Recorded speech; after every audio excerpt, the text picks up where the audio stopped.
안녕하세요. 품질을 공감하다 서비스 품질 발표를 맡은 서비스 품질 기술 지원 업무를 하고 있는 강동훈 매니저라고 합니다. 잘 부탁드립니다. 제가 어제 학위휴가 일주일을 다녀와서 몽골을 다녀왔거든요. 그래서 타임테이블을 봤는데 첫 발표더라고요. 좀 중간이길 바랬는데 그래서 상당히 떨리긴 한데 그럼에도 불구하고 제가 준비한 내용들 조금 떨리는 목소리더라도 다 설명드릴 예정이니까 집중해 주시면 감사합니다. 발표 시작하겠습니다. 제목은 품질을 공감하다 서비스 품질입니다. 품질을 공감하다 혹시 어떤 생각이 드세요? 와 닿으세요? 사실 그 현업을 수행하는 현업자 입장에서는 품질을 공감하다라는 문장이 엄청나게 이해가 쉽고 와닿지는 않습니다. 그 말이 뭐냐면은 품질이라면은 조금 정량적이고 원인과 결과가 뚜렷하고 객관적일 것 같고 뭐 그런 좀 일종의 딱딱한 그런 단어죠. 그럼에도 불구하고 공감이라고 하면은 조금 정성적이고 주관적이고 그리고 뭐 요즘에 쉽게 얘기하면 MBTI의 F 같죠. 그런 단어인데 그런 양립하기 어려워 보이는 두 단어로 이루어진 품질을 공감하다라는 이 문장이 제가 수행하고 있는 서비스 품질 업무를 가장 잘 관통하면서 설명하고 있는 그런 문장이라고 저는 생각을 하기 때문에 여러분들도 제 발표를 들으시면서 도대체 어떤 업무를 수행하고 있길래 이런 품질이라는 거를 공감을 하고 있는지에 대해서 한번 들어주시면은 조금 흥미롭게 들으실 수 있지 않을까라고 말씀드리면서 발표 시작하겠습니다.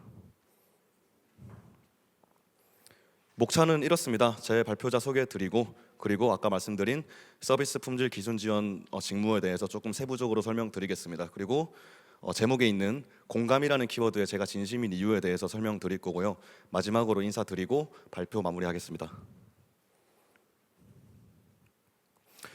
다시 인사드리겠습니다. 저는 2020년 10월에 입사했고 현재 수행하고 있는 업무는 상용 차량이라고 하면은 뭐 버스나 트럭 같은 상업용 차량이죠. 그런 차량들에 대해서 서비스 품질 업무를 수행하고 있습니다.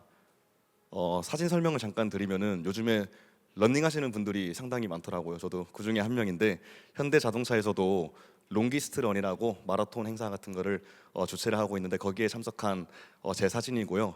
이런 마라톤 같은 게 제가 품질 개선 업무를 수행하는 과정에서도 품질 문제가 센싱이 되고 개선 활동을 시작하고 확실하게 개선이 되기까지 상당히 긴 호흡을 갖고 얼마가 걸릴지를 잘 모르거든요. 예, 그러한 부분이 마라톤하고 조금 일맥상통하는 부분이 있다라고 생각을 해서 마라톤에 비유를 해서 이런 제 소개를 해 보았습니다. 품질 개선은 장거리 마라톤, 결국엔 개선하는 강동훈 매니저입니다. 제 직무 소개를 구체적으로 드리기에 앞서서 한번 제가 이번 발표를 통해서 말하고자 하는 방향을 조금 명확히 제시해 드리기 위해서 이번 장표를 넣어봤습니다. 사실 품질 개선이라고 하면은 전사적인 차원의 활동입니다. 뭐 비단 서비스 품질 개선만 있는 게 아니고 사실 어떻게 보면 굉장히 작을 뿐인 거죠. 품질 개선이라고 하면은 굳이 회사 업무를 뭐 개발 그리고 개발 이후에 양산으로 나눈다고 하면은 양산을 담당하고 있는 모든 뭐 연구소나 생산 공장이나 뭐 품질 쪽도 그렇고 구매도 그렇고 정말 전사적으로 품질을 개선하기 위해서 힘쓰고 있습니다. 그리고 차량이 개발된 이후에도 차량이 양산되면서 조금이라도 더 좋은 자동차를 계속해서 발전시키고 개선하기 위해서 저희 전사적으로 노력을 하고 있는데요. 제가 취준생 시절을 되돌려 보면은 돌이켜 생각해 보면은 그럼에도 불구하고 서비스 품질 개선에 대한 의미를 구체적으로 알지 못했는 것 같습니다. 그 말이 뭐냐 그러면은 제가 보기에는 각 단어에 대한 의미는 어렵지 않거든요. 서비스 무슨 말인지 알 것 같습니다. 품질 무슨 말인지 알고 개선도 무슨 말인지 다 이해되는데 아니 심지어 품질 개선도 무슨 말인지 알 것 같고 서비스 개선도 알 것 같았는데 제가 돌이켜 생각해 보면은 저는 서비스 품질 개선이라고 하면은 알 것 같으면서도 구체적으로 무슨 업무를 수행하는지 잘 모르겠더라고요.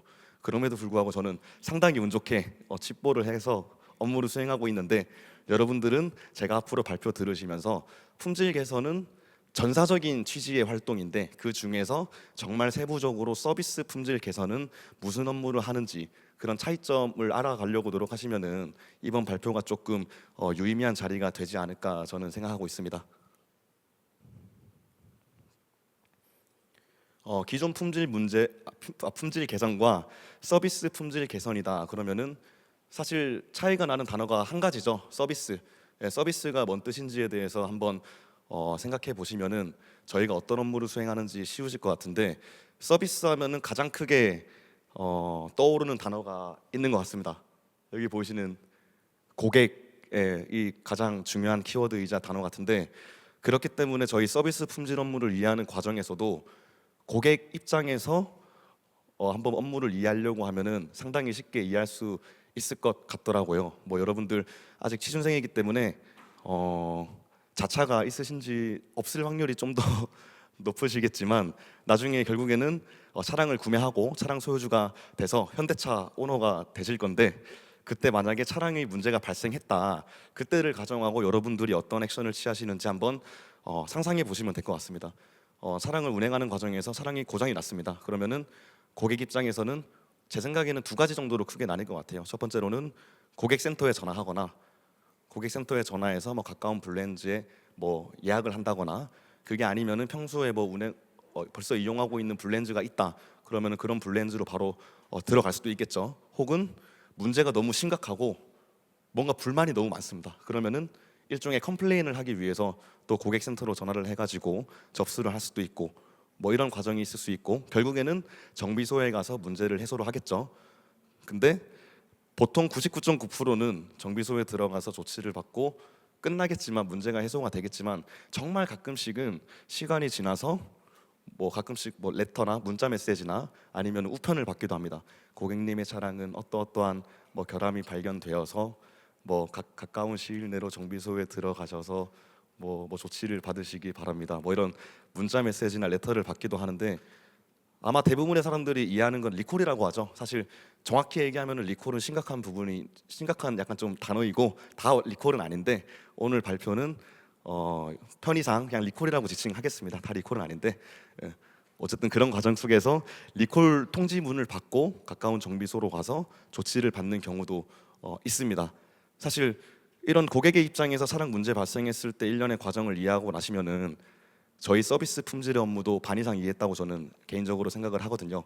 다시 원점으로 돌아가셔서 여러분들이 문제 발생했을 때 이런 일련의 과정들이 저희 회사에서는 어떤 행동을 하고 있는지 매칭하면서 한번 생각해 보시면은 서비스 품질 업무를 쉽게 이해하실 수 있을 것 같거든요.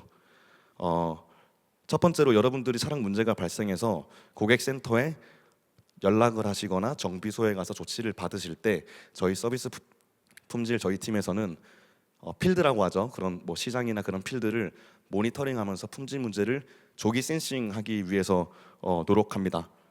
뭐 간단하게 질문 드리면은 하루에 고객센터로 전화가 몇 통 정도 올 것 같으세요? 혹시 질문 드려도 괜찮을까요? 예, 300통. 저희가 조금 큰 기업이어가지고 300통 하루에 2만 건 정도 전화가 오고 있습니다. 그리고 정비소, 뭐 블렌즈죠. 블렌즈나 저희 직영 하이테크 센터를 지칭하는데, 그런 곳에서 보증술이죠. 보증술이라고 하면은 보증기간 내에 문제가 발생하거나 해서 고객은 돈을 지불하지 않고 저희 회사에서 지불하면서 수리하는 건이 혹시 몇 건 정도 되는지 예상 가세요? 3천 건. 저희 회사는 정말 커서 10,000건 정도 하고 있습니다.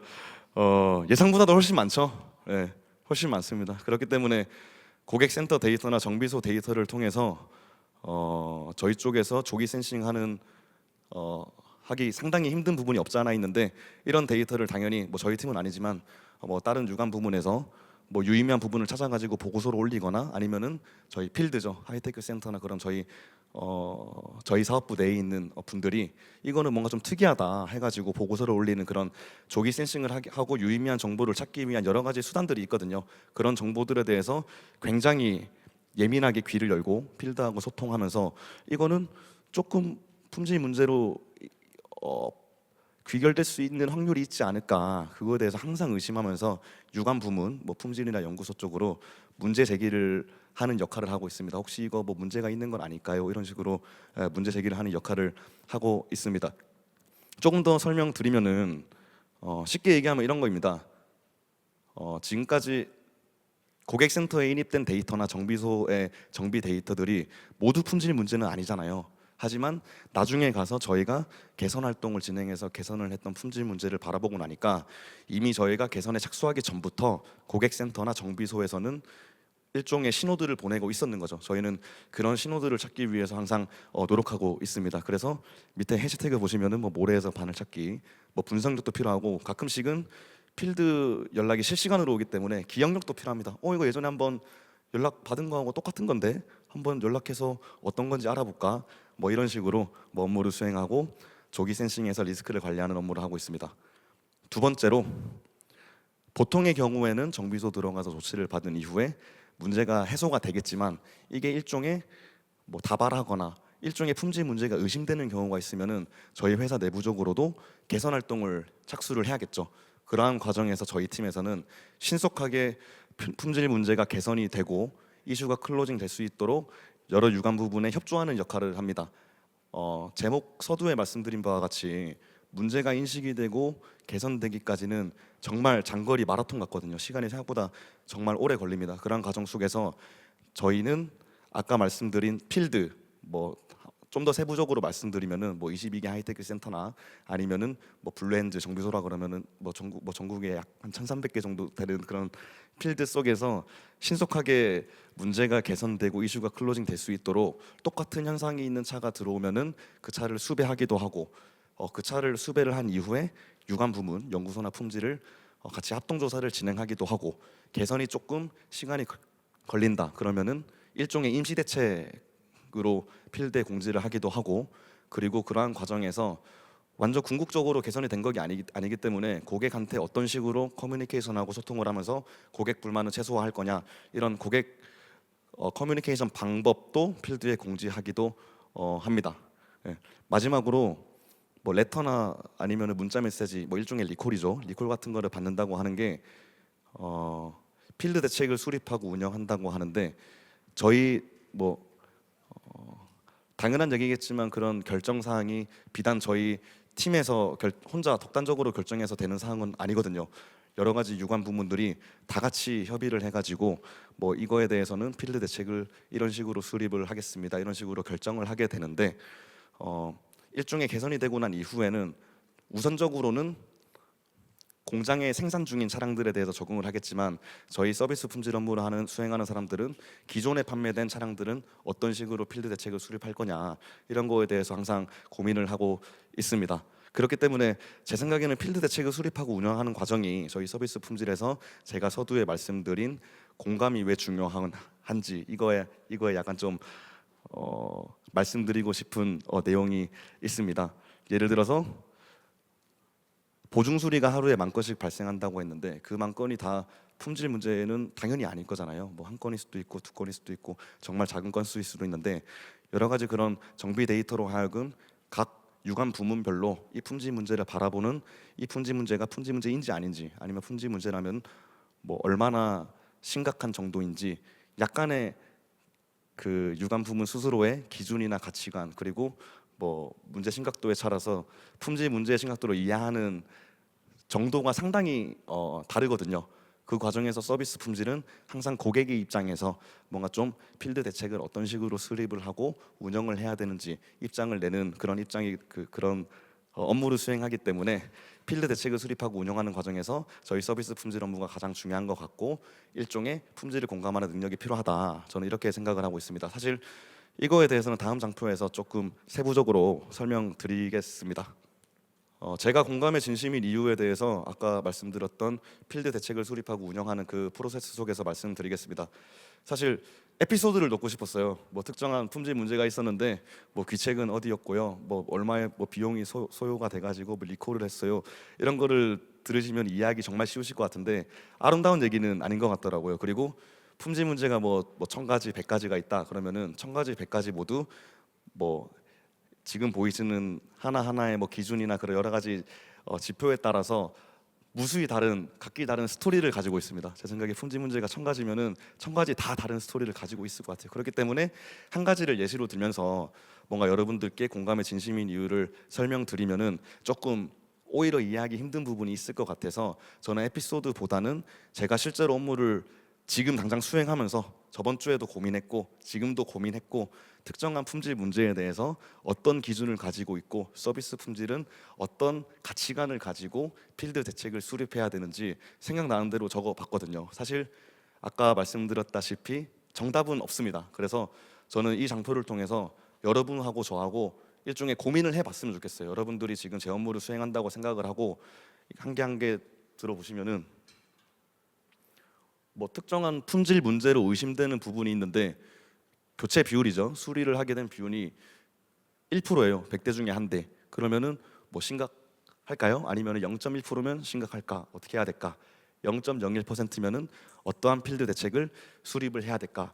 뭐 이런 거에 대해서도 기준이 될 수도 있고 사실 문제 부품도 약간 좀 기준이 될 수가 있습니다. 정말 눈에 보이지도 않는 사소한 부품일 수도 있는 거고 아니면 좀 심각한 부품이 있죠. 뭐 엔진이나 아니면 여러 가지 뭐 친환경 부품들 뭐 그런 부품들이 문제 부품이라면은 뭐 수리 비율이 조금 좀 달라질 수도 있는 부분인 거고 반대로 문제가 발생했는데 문제 현상이 뭐 운행하는데 전혀 지장도 없고 안전에 지장도 없고 고객이 인지도 못하는 그런 뭐 이슈도 있을 수도 있는 거고 특정한 품질 문제 같은 경우에는 차가 가다가 멈춰야 된다거나 아니면 견인을 해야 된다거나 그런 문제 현상으로 발현될 수도 있는 거고 그거에 따라서 고객의 불만의 강도도 특정한 품질 문제는 이 정도는 그냥 좀 타고 다니다가 다음에 뭐 휴가나 시간 남을 때 한번 정비소 들어가야지 하는 것도 있을 수도 있을 거고 뭐 차량이 즉시 견인되거나 하면은 화가 많이 나겠죠. 그렇게 불만 강도가 야기시켜지는 그런 부분도 있을 수도 있을 거고 아무래도 회사다 보니까 비용도 중요하죠. 지금까지 발생한 비용이 뭐 1,000만 원이면 적을까? 아니면 10억도 있을까? 아니면 필드 조치를 다 해주면은 100억이 들까? 200억이 들까? 이런 거에 대해서도 한번 고민을 해보시면 좋을 것 같습니다. 뭐 그 외에는 이런 것도 있을 수 있죠. 저희가 의도한 바대로 설계가 됐음에도 불구하고 고객은 계속 불만을 제기하는 뭐 상품성적인 문제가 있을 수도 있고 뭐 감성 품질적인 문제도 있을 수도 있는데 이런 부분에서 이거는 품질 문제일까 아닐까 필드 대책을 어떤 식으로 수립을 해야 될까 이것도 한번 고민해 보시면 좋을 것 같고 사실 앞서 말한 이런 것들을 다 뒤집을 수 있는 뭐 고객의 안전에 영향을 주는지 아니면은 법규 위반인 건지 뭐 이러한 부분에 대해서도 품질 문제를 바라볼 때 일종의 기준점으로 잡을 수 있는 것 같습니다. 뭐 서두에 말씀드렸다시피 품질 문제가 뭐 과장을 해서 1,000가지면은 1,000가지 다 다른 이 기준을 가지고 있고 다 다른 스토리를 가지고 있습니다. 답은 없기 때문에 여러분들이 이거 보면서 스스로 한번 고민을 해보시면은 아마도 좀 도움이 되지 않을까 저는 그렇게 생각하거든요. 그러한 부분에서 서비스 품질은 항상 어떤 가치관이나 기준을 갖고 업무를 수행해야 하고 제가 수행하고 있냐 저는 이렇게 생각합니다. 제가 만약에 고객이 입장이 되었다면은 문제가 발생하더라도 뭔가 자연스럽게 흘러가고 고객 불만이 최소화되는 방향으로 저는 업무를 수행하려고 노력합니다. 사실 품질 문제라고 하는 게 결국에 불만이 있는 상태로 시작하기 때문에 고객을 행복하게 만들어 줄 수는 없잖아요. 그럼에도 불구하고 불만을 최소화하고 고객 입장에서도 이 정도 조치면은 현대자동차에서 자신의 책임을 다했다. 더 큰 불만으로 이루어지지 않기 위해서 저는 고객의 입장에서 항상 대책을 만족도를 최고로 만들 수 있는 그런 대책을 수립하기 위해서 노력하고 있습니다. 이러한 부분들이 제가 제목으로 말씀드렸던 품질 문제를 필드 대책을 수립하고 운영하기 위해서는 고객들한테 공감을 하고 필드 대책을 수립해야 되고 나아가서 좀 아이러니할 수 있겠지만 그런 품질 문제에 대해서도 공감을 해야 한다라고 제목으로 설정한 이유가 이런 부분이거든요. 저희 서비스 품질 업무가 어떻게 보면은 고객의 입장에서 어느 정도 주관적이고 정성적인 의견을 내매도 불구하고 필드 대책을 수립하는 과정에서 그러한 의사가 반영이 될 수 있는 그런 직무이기 때문에 저는 품질을 공감하다라는 제목으로 설정해 보았습니다. 제가 준비한 발표는 여기까지고요. 마지막으로 여러분들께 한 말씀 드리고 싶은 부분은 제가 미생이란 드라마를 좋아하는데 이런 말이 있더라고요. 인생이란 다가오는 문을 하나씩 열면서 살아가는 거다.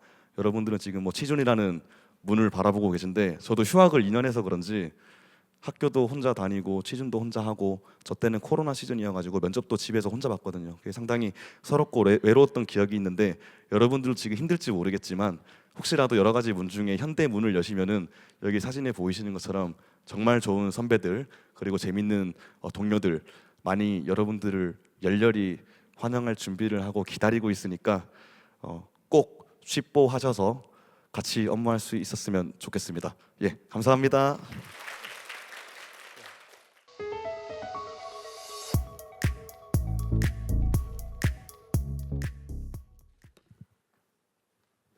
새롭게 도전하는 해외 서비스 주제로 발표를 맡게 된 조재영 매니저입니다. 만나서 반갑습니다.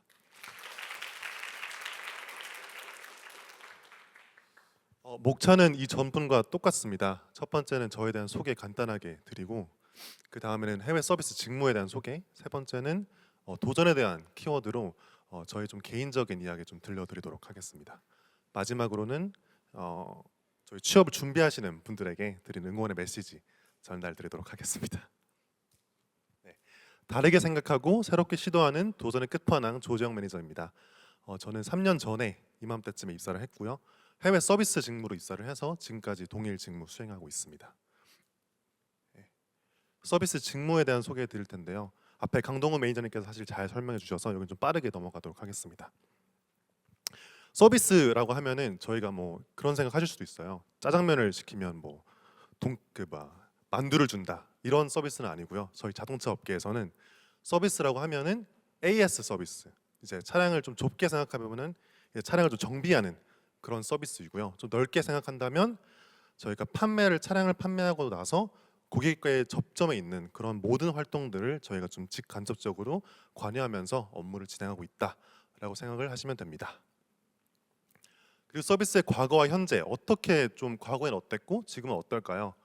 과거에는 차량이 어쨌든 굉장히 큰 기계이기 때문에 고장이 날 수밖에 없어요. 그래서 저희가 부품을 교체를 하면서 차량을 정비를 하고 있습니다. 그래서 이걸 좀 잘 하기 위해서 어떻게 하면 차량을 빠르게 수리할 수 있을지, 그리고 또 정확하게 한 번에 수리할 수 있을지 그런 고민을 많이 하고요. 현재에는 좀 기술이 많이 발전됨에 따라서 내연기관뿐만 아니라 전기 자동차 같은 EV 차량이 많이 나왔고 전기차가 나오면서 어떻게 하면 충전을 좀 더 편하게 할 수 있을까, 고객분들이 그런 고민들을 많이 하고 있습니다. 뿐만 아니라 이전에는 고객이 차량이 고장이 나서 입고가 되고 나서 그때부터 어떻게 하면 차를 좀 더 잘 고칠 수 있을까 그런 고민들을 했다면 지금은 차량에 대한 고장 데이터를 원격으로 그리고 실시간으로 저희가 주고받으면서 어떻게 하면 저희가 좀 더 선제적으로 이 문제를 해결할 수 있을까에 대한 고민을 같이 하고 있습니다. 네, 그러면 국내와 해외 서비스는 어떻게 다를까요? 저희가 한 3가지 정도로 나누어서 정리를 해봤는데요. 첫 번째는 고객 다양성입니다. 국내 같은 경우에는 이제 단일 민족, 단일 국가이기 때문에 고객이 어느 정도 좀 예상이 가능해요. 좀 특징들도 좀 비슷비슷하고. 근데 해외 같은 경우에는 지역마다, 국가마다 다 달라요.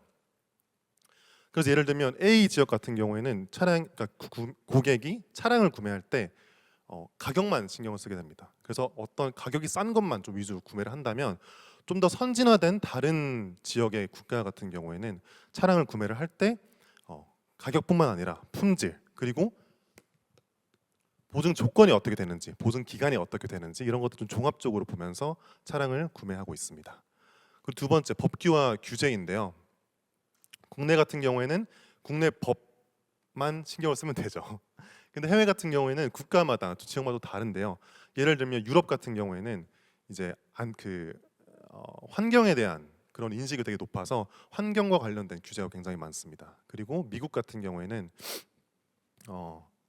고객의 권리를 굉장히 중요하게 생각을 하거든요. 그래서 그것에 대응하기 위해서 저희가 이런저런 것들 많이 준비하고 있습니다. 예를 들어서 레몬법 같은 경우에도 미국에서 처음 발의가 됐고요. 그리고 세 번째, 고객 서비스 응대입니다. 국내 같은 경우에는 차량이 고장이 나서 이제 고객이 센터에 들어왔을 때 정비사가 직접 고객과 대면하면서 차량을 이제 수리를 하게 됩니다. 하지만 해외 같은 경우에는 서비스 어드바이저라는 직무가 따로 있어요. 그래서 이분이 서비스 어드바이저가 직접적으로 고객과 소통을 하면서 이제 차량에 대한, 고객에 대한 VOC를 듣게 됩니다. 그리고 이 정보를 그 다음에 정비사에게 전달을 해서 차량을 고치게 되고요. 그 다음에 도전에 대한 키워드로 저에 대한 소개 간단하게 좀 드리겠습니다. 저는 현대자동차 입사하기 위해서 한 세 가지 정도의 경험이 저한테 큰 도움이 됐는데요. 첫 번째는 플루트 AS 사업입니다. 저는 실제로 대학생 때 플루트를 이제 좀 수리를 해서 판매를 하는 그런 사업을 했었어요. 이걸 하면서 정말 AS 산업의 근간은 빠르게 수리하고 정확하게 수리하는 것이다. 이걸 좀 깨닫게 되었어요. 고객이 플룻을 저한테 맡겼는데 이걸 제가 수리하는데 한 달이 걸려요. 그럼 한 달 동안 고객은 플룻을 연주하지 못하잖아요. 그리고 저한테 맡겼어. 근데 한 번에 못 고쳐주고 또 같은 증상으로 또 고장이 나요. 그럼 얼마나 또 고객이 이제 불만이 많겠어요. 그래서 이걸 통해서 빠르고 정확하게 하는 게 중요하다. 이걸 좀 알게 되었고, 그다음에 이제 외국 항공사에서 승무원으로 근무를 했었는데 외국 항공사에서 일을 하면서 정말 고객마다 국가마다 정말 특징이 다 다르구나. 이걸 좀 알게 되었습니다. 예를 들어서 보통의 사람들은 이제 긍정의 표현으로 고개를 이렇게 끄덕이잖아요. 근데 인도에 계신 분들은 고개를 이렇게 흔들어요. 이래서 이런 것들 사실 일하면서 굉장히 힘들었는데 이런 차이점들을 하나하나 좀 터득해 나가면서 고객 중에 다양한 국가의 고객분들을 좀 만족시킬 수 있는 그런 역량을 좀 터득하게 되었습니다. 그다음에 맨 마지막으로는 이제 기구 설계 직무를 좀 했는데요. 이걸 통해서 저는 좀 공학적인 지식, 공학적인 마인드를 좀 배우게 되었습니다. 그리고 이게 왜 중요했냐면 어쨌든 서비스는 차량을 굉장히 복잡한 차량을 수리를 하는 것이기 때문에 이 공학적인 지식이 굉장히 중요합니다. 그래서 이렇게 과거에 도전했던 경험들을 이어서 입사하고 나서도 꾸준히 좀 도전하고 있는 그런 삶을 살고 있습니다.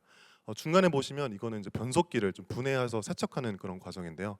이건 부품을 저희가 재생을 하는 공장입니다. 여기서 선배들과 함께 업무 협의를 하고 그 다음에 이제 좀 공정을 좀 감사했던 그런 경험이 있고요. 그다음에 왼쪽에 보시면 저희가 이제 주기적으로 해외에 있는 정비자분들 그리고 서비스 담당자분들을 초대를 해서 좀 이렇게 새로운 기술에 대해서 알려드리고 그다음에 한국의 문화에 대해서 좀 체험시켜드리는 그런 활동들을 하고 있는데 여기서 지원했던 경험이 있고 그다음에 이제 이런 행사에서 저희가 대회를 열어요. 누가 정비를 더 잘하는지 그런 곳에서 이제 MC를 봤던 그런 경험도 있습니다.